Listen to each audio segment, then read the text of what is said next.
বন্ধুরা, পুজো শুরু হয়ে গেছে কলকাতায়। 2025-এর পুজো। আমরা অটোমেটিক্যালি একদিন পুজোর ঠাকুর দেখা হয়ে গেছে।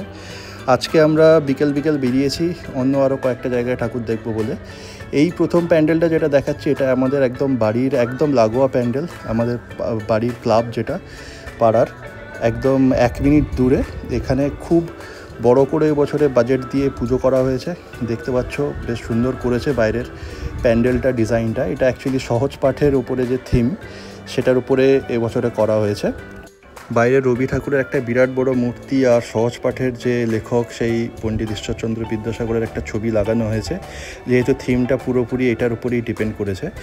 সুন্দর ঠাকুর করেছে। এবারে একচালা ঠাকুর, খুব সুন্দর লাগছে দেখতে। এখনও অস্ত্র পরানো হয়নি, পুজোও করানো হয়নি এখনও, যেহেতু ষষ্ঠী এখনও হয়নি।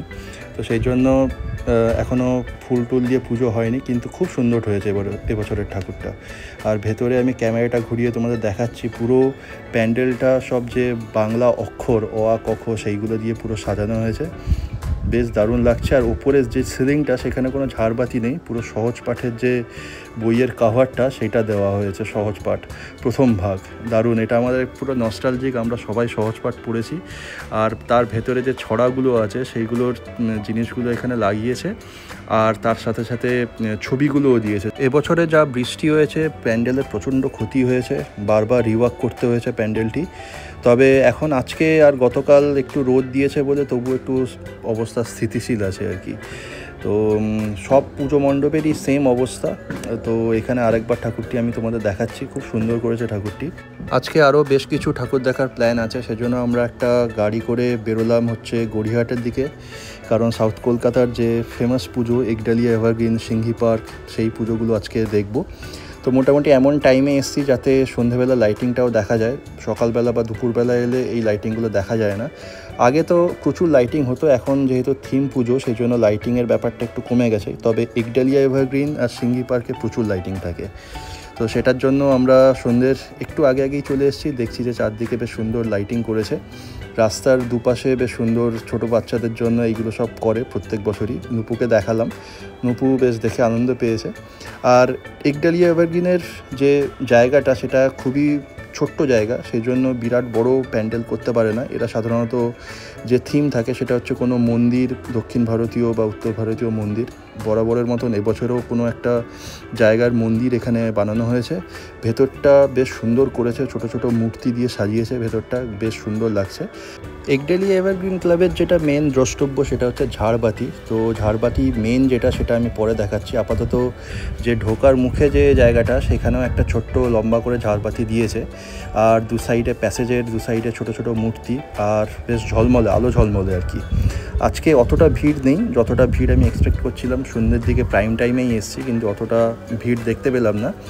আশা করি মানে যখন ষষ্ঠীর পরে, যখন মেন পুজো শুরু হবে, তখন বেশি ভিড় হবে। তবে এই জিনিসটা আমাদের জন্য সুবিধা করে দিয়েছে।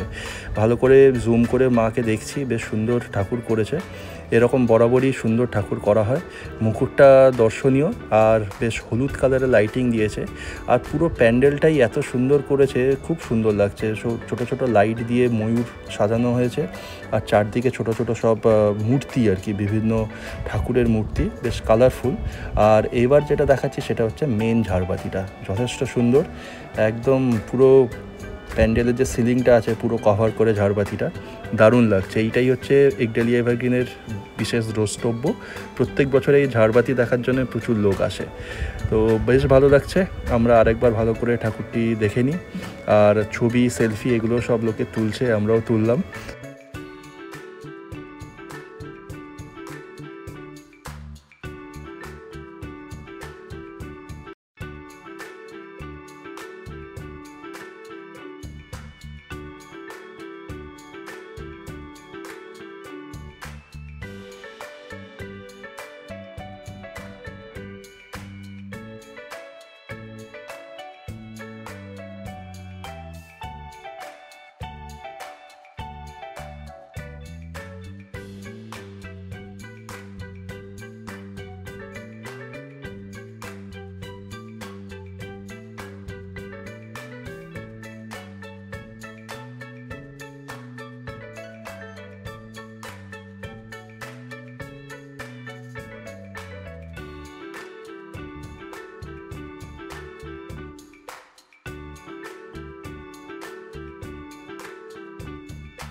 একডালিয়া এভারগ্রিন ক্লাবের ঠাকুর দেখার পরে পুরো যে ক্রাউড সেটা একদম সিঙ্গি পার্কের দিকেই রিডাইরেক্ট হয়ে যায়। তার কারণ একদম 5 মিনিটের মধ্যে এই পুজোটিও হয়।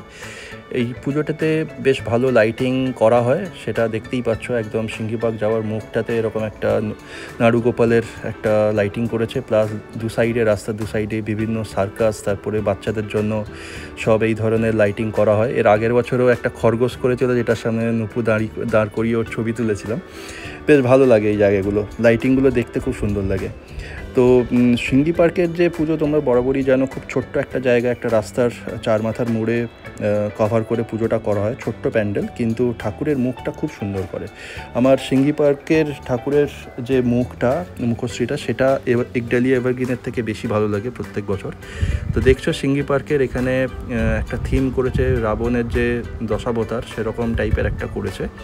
তো আমরা এবার আস্তে আস্তে প্রবেশ করছি। এই জায়গাটায় যেহেতু ছোট্ট জায়গা, সেখানে একটু ভিড় আর ধাক্কাধাক্কি হয় সাধারণত। এবার আমরা ভেতরে আস্তে আস্তে ঢুকে ভেতরে যে প্যান্ডেলের কারুকার্য সেটা আমরা একটু ভালো করে দেখে নিই।